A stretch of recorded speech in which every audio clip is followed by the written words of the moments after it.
ముఖ్యంగా ఎవరైతే నా మీద ఆరోపణలు చేసి ఈరోజు ప్రెస్ మీట్ పెట్టిన ఆయన ప్రమాణ స్వీకారం చేసిన మొదటి రోజు నుంచే నన్ను రిజైన్ చేయమంటున్నాడు. కనీసం ఒక రోజు వారం నెల కూడా నాకు టైం ఇవ్వాల. నువ్వు రిజైన్ చేయి, నువ్వు రిజైన్ చేయి, నువ్వు రిజైన్.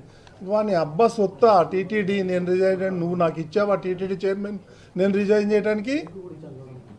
నాకు చంద్రబాబు నాయుడు గారు ఇచ్చారు, ఆయన చెప్తే ఒక్క నిమిషం కూడా పట్టదు నాకు. ప్రతిరోజు నువ్వు రిజైన్ చేయి, ఎందుకు రిజైన్ చేయమంటున్నవాడు. దీని మీద నేను రీసెర్చ్ చేస్తే ఆయన చేసినటువంటి దుర్మార్గాలన్నీ ఒక్కొక్కటి బయటకు వస్తున్నాయి. ఒకటి కాదు, రెండు కాదు, 100. ప్రతి దాంట్లోనూ కరప్షన్ చేశాడు. ఇవన్నీ బయటకు వస్తే తిరుపతి ప్రజలే తరిమి కొడతారు.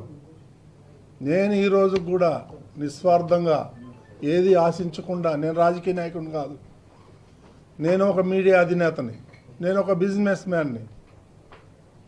నాకు ఎన్నో అవకాశాలు వస్తే నేను వద్దనుకొని నాకు టీటీడీనే కావాలని ముఖ్యమంత్రి గారిని రిక్వెస్ట్ చేసి నేను ఇక్కడికి వచ్చాను. కొన్ని రిఫార్మ్స్ చేయాలి ఇక్కడ అని.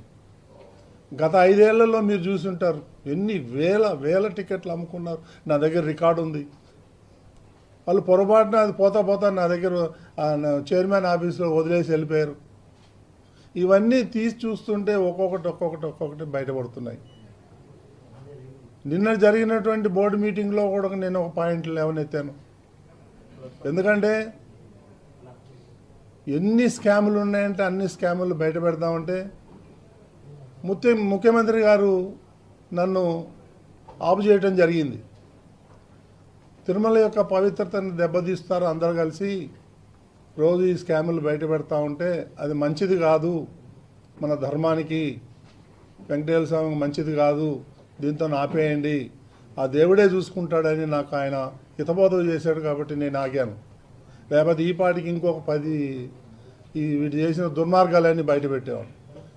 ఇది వేదాలు దెయ్యాలు అది ఏదో సంస్కృతంలో మాట్లాడతాడు. ఇవన్నీ నా దగ్గర నడవదు, నీ యాషాలన్నీ కూడా. ఐఎమ్ వెరీ స్ట్రాంగ్, తగ్గేదే లేదు. ఏం వీడియోలు పెడతాడండి ఆయన?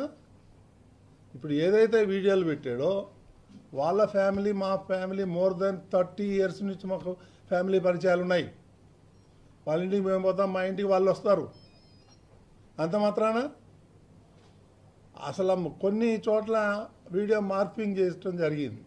ఆ చేసే గాడిదలు సరిగా కూడా చేయలే. మళ్ళా నేను ఎన్నిసార్లు చూసినా అందులో నాకేం తప్పు కనిపించలే.